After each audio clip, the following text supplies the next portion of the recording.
Hey everyone, welcome. Hey everybody, picks of the week. This week we're doing whatever the fuck we want. I have a match from New Japan Pro Wrestling. What does Joe have? I have a match from I'm not gonna tell you yet. Are you not going to tell me that? Well, let me tell you, Joe, about a match that comes from overseas, out in Japan. We, as wrestling fans, may be used to watching American wrestling. And, you know, we don't go outside of that very often. WWE and kind of maybe indie and stuff going on in the mainland is what we tend to watch. Well, guess what? I watched myself some New Japan Pro Wrestling last week. But I wasn't watching the top tier matches. Mm-hmm. I was watching the top tier entertainment matches because I watched the pre-show of Wrestle Kingdom 10, the Battle Royal, and wow, did I enjoy myself. It is so enjoyable. You need to watch yourself this match. Basically, imagine the gimmick Battle Royal from WrestleMania 17 Okay. and the Royal Rumble combined. Except the Battle Royal rules for this are submissions count, over the ropes count, and pinfalls. All three of those count. Okay. And people still come out constantly. And Like it's every 30 seconds. I don't know how often it is, but Yeah. as I was just watching, wasn't thinking about that. Holy shit, it's so dumb and it's amazing. I obviously don't know most of the wrestlers in this. I don't think I really knew anybody. Mm-hmm. And a lot of them were just old guys. Like, there was a guy in there who was just straight up old. Like Straight up old. he was old as shit. Like, who's the oldest wrestler you can think of? He was like Pat Patterson if he was wrestling right now. Ric Flair. Yeah, if they were wrestling, like, right this moment. He was fat, he looked bad, he was dangling everywhere with his skin. Just imagine that image right now. Yum. And there were just a bunch of dumb guys coming out. They were so happy. Like, some jobbers come out and they're like, yeah, whatever, I'm gonna lose. I'm a gimmick guy. It sucks. I hate my life. Why aren't I at the main event? But the highlight of this Battle Royal in Wrestle Kingdom 10, this match is the epitome of how different wrestling is there for me, because, like, just the characters and how things worked were just so over the top, and it was so much fun. I loved it. My favorite wrestler in this whole thing, he's this guy who comes out. He's not Asian. He's just this really, really, really skinny, scrawny black dude named Cheeseburger. His name is Cheeseburger. He comes out. He holds a plush cheeseburger.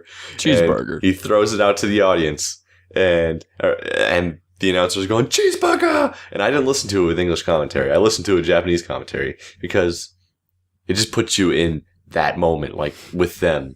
And it's just so crazy, and it just feels perfect for it. And everyone's like, Cheeseburger! Cheeseburger! It's perfect. It's amazing. I was rooting for him the whole time. Cheeseburger Put a sucks. picture of Cheeseburger. No. We're going to put a picture of Cheeseburger up somewhere. I was rooting for him the whole time. He sucks. He can't wrestle, but you're just rooting for him. He's surviving. And there were just a bunch of people with either really Japanese names or dumb names. Like, there was a guy with a mask, and it was a tiger mask, so his name was Tiger Mask. Oh, I know him. Yeah. Yeah, it was funny. Like, it's just a really enjoyable match. It's really confusing because, I mean, you can literally score an elimination any which way, and it literally ends, like, pretty much once the last guy comes, and for a second you think the woman's going to be the one wrestling, but it's not. But wow, I feel like this might be the gateway for me in New Japan. Like, I just want to watch some Wrestle Kingdoms now. Wow, it was dumb, it was enjoyable, and I want more of it. It was great. Yeah, people think New Japan's like 100% serious all the time. Oh, no jokes. This is, they don't sell, they don't do this, blah blah blah. They do comedy too. Like, the Young Bucks do comedy all the time, and that you don't have to take everything super seriously. This is a show involving people in tights, fake fighting. So, I mean, you can take some liberties, No, you're not allowed to. It has to be totally serious. Did you see what Lance Storm and Kenny Omega said on Twitter? Oh, the where Kenny's like feet were tied up or something? Yeah, Kenny Omega basically said, if I can succeed in being, adding humor into things and also succeed in being serious, like, what's wrong with that? I don't know. Yeah, I mean, comedy is subjective, especially in wrestling. So I don't know. I like you can. I think on Twitter he said like it was comedy that worked or something. And I'm just like, I mean, if it worked for you, that's fine. I mean, I thought it was kind of silly. I just watched a clip of it. I don't know the context, so I can't sit here and say that it wasn't funny, Kenny, because I'm doing comedy. Like I can't, sit here and say that. But yeah, I mean, I feel like Kenny is almost sometimes bastardizing the seriousness of wrestling. Not the wrestling in general, but because he'll go out and wrestle blow up dolls. He'll go out and wrestle children. And I've seen those matches, and wow, they're entertaining. But they're not serious at all. And I know some people get really offended about it. I know Jim Cornette hates it. Totally hates it. Yeah. He compared him to Hitler on Twitter. Jim Cornette did. Kenny Omega's comedy stuff or him in general? Like Kenny Omega killing it was a thing of Kota Ibushi wrestling the blow up doll. And Kota Ibushi, I'm sorry. Yeah, and they said, well, he compared it to Omega. He said if it's something like this, we shouldn't praise them for all the good they've done. Adolf Hitler was a great painter, but we shouldn't praise him. And it's like, okay, that's a little far there, buddy. That's a little far. Yeah. I'm gonna go with a little bit far. Wow. Final answer. Yeah. Thing about Kenny is he's not comedy all the time. Whenever he has his matches with Okada, or the last in the United States Championship tournament, he still was in his character, but he wrestled seriously. Good matches. I think whenever he has to step it up, he's going to step it up. Otherwise, he's going to do something to make it entertaining. Whereas, showing off, doing all this crazy stuff no one expected, or comedy. That's fine. And I don't care. If you succeed in entertaining people, whether it be the serious aspect of wrestling, Santino, or the less serious aspect of wrestling, then you're succeeding in general. Success is success. Santino's a great example. Santino's a good example. I watched Santino's debut on Raw. Mm-hmm. I was like, whoa, they're actually grabbing somebody from the audience? I was like, oh my God. I thought it was so cool. A lot of people are going to cringe at this, but a great Santino segment is the Tea Party with Sheamus. That's such a good segment. I've never seen it. I'm so sad right now. Sheamus got really mad at him. And Sheamus was a heel at the time, and he kept beating up Santino.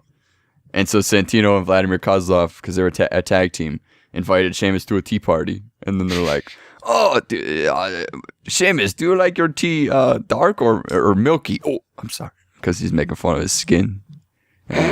Sheamus gets really mad, and then they spill tea on him. That actually sounds pretty funny. It's great. But, yeah, so... But let's compare it to Hitler. Let's do that. Yeah. Imagine comparing Santino to Hitler. What would people say then? Yeah. Oh, same person. Same person. Yeah, Santino was Italian, so it's right next to Germany. It's right next to Germany, so you know what?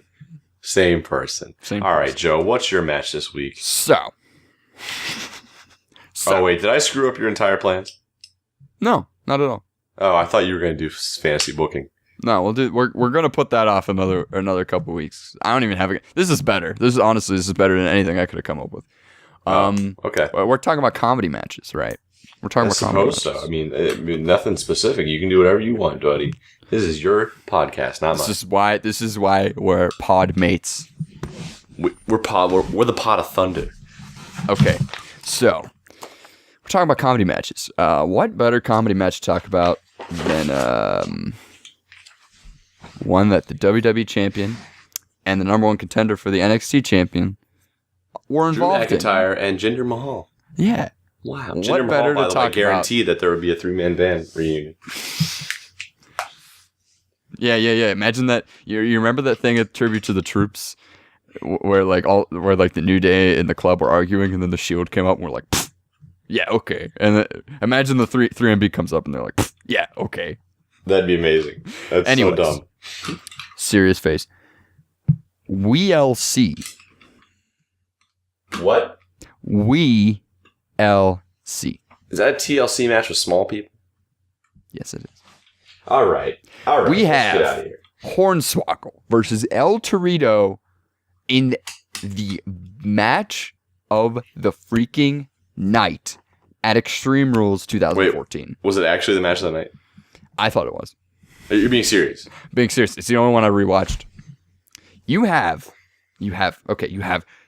table and ladder spots out the wazoo. You have freaking Jinder Mahal and Drew McIntyre and the Torito boys. What were they called? The Torito boys. Who are his people called? The Torito boys. No, the Fernando and Diego. They were I forget what their tag team name was. Oh my god. The Torito boys. Oh wait, what was it? Los Matadores. Thank you.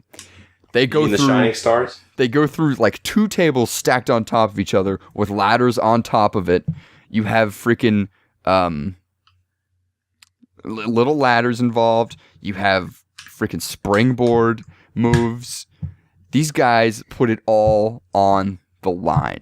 By the way, was it actually called WeLC? It was called WeLC, and yes, they brought out a small announce table with small versions of all the commentators. Is that a little bit offensive? Yeah, I think so. Like how offensive? I mean, I don't know. They had a little announcer too, and a little ref. I think. Did they look like JBL and stuff like that? Oh yeah, they were called. It was oh god, here we go. It's Jerry the King Smaller. Oh my god. Micro Cole. Oh no. Micro Cole. Micro Cole. No. And then I forget. JBL was oh man, I just rewatched this, and I don't remember what his name was. But like, oh my god, it's one of the most entertaining like comedy matches I've ever seen in my life. You have so many table spots. Wrestle Kingdom 10 pre-show, I'll tell you that, buddy. Maybe not that. Maybe not cheeseburger worthy, but you have great table spots, great ladder spots.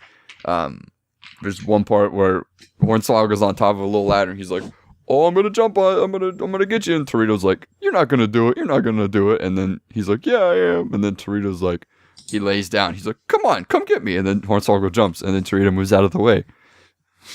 And it's like, why did you jump? How long is this match? Oh, like 10 minutes. It's on the pre-show. It was on the pre-show. Oh, no, this should have been on the main Unfortunately. Card. Well, technically, this isn't a part of TLC then. It's not on the DVD. Extreme Rules. It's not on the DVD. You know what? It probably is on the DVD for Extreme Rules, but it's... I'm kidding. I'm just being a jerk. Yeah, I know. WrestleMania is stupid. Anyways. You have... Why wasn't the pre-show for WrestleMania on the DVD? I don't know, dude. WeLC's bro. You're paying that much money, and you're not even getting the pre-show? Not even getting the most important part of the show? What was it? 2 matches? 3 matches. 3 matches. How long were they? Probably like 10 minutes each. You can't even like... I don't know. Wait, are we talking about WrestleMania right now? Yeah. Wasn't it 2 matches? Andre the Giant? Andre the Giant and Dean Ambrose and... Okay, Cruiserweight. Gotcha. Yeah. I always forget about the Andre the Giant. But anyways, back to the main thing here. Yeah, you have a fun match. There's a mini announcer, and he starts, and he's awful. He's an awful announcer, by the way. He's like, the following contest is WeLC. I'm surprised this didn't make news. And then he's like for being the most offensive thing in the world. Could have, very well could have, but he's like, introducing Hornswoggle. Hornswoggle? Why Hornswoggle? Jerry the King Smaller and Micro Cole. Micro Cole. Micro Cole is a real thing. Does he look like Michael Cole at all? No, they gave him like a soul patch. But so basically, he looks just like Michael Cole. I'm gonna look up. No, that means he looks just like Michael Cole. Hang on, I want to look. Oh my God! I'm trying to find all this stuff. WeLC got 3 stars from Dave Meltzer. Honestly? Yes. Wow. Pretty impressed. Yeah, it's really not bad. It's really actually kind of okay. And you know what? Hand it to them, boys. They did it. Yeah. But yeah, they have a little referee. I'm really upset that I don't remember what the little JBL was called. But you know what? Hey, that just gives you an excuse to go and check out that match. They go through a lot of tables, by the way. They go through a lot of tables. But yeah, that's about it. Sounds good. That was another pick of the week from me and pick of the week from Joe. We check the analytics, and we know you aren't actually watching these videos. So fuck off. That's the end of the video. We can say whatever we want. That's the end of the video. End of the video. That's it.